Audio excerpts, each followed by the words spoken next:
terlihat lebih rapih dan lebih enak dipandang. Nah, sekarang kita mau cek sound aja langsung seperti apa hasilnya. Kita coba tes.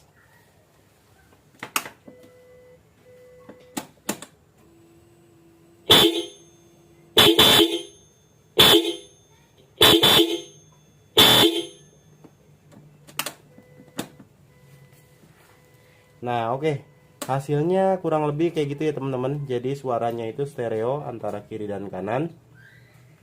Dibandingin dengan klakson bawaannya ya, ini jauh lebih berwibawa ya, lebih keren lah ibaratnya ya. Udah kayak klakson mobil.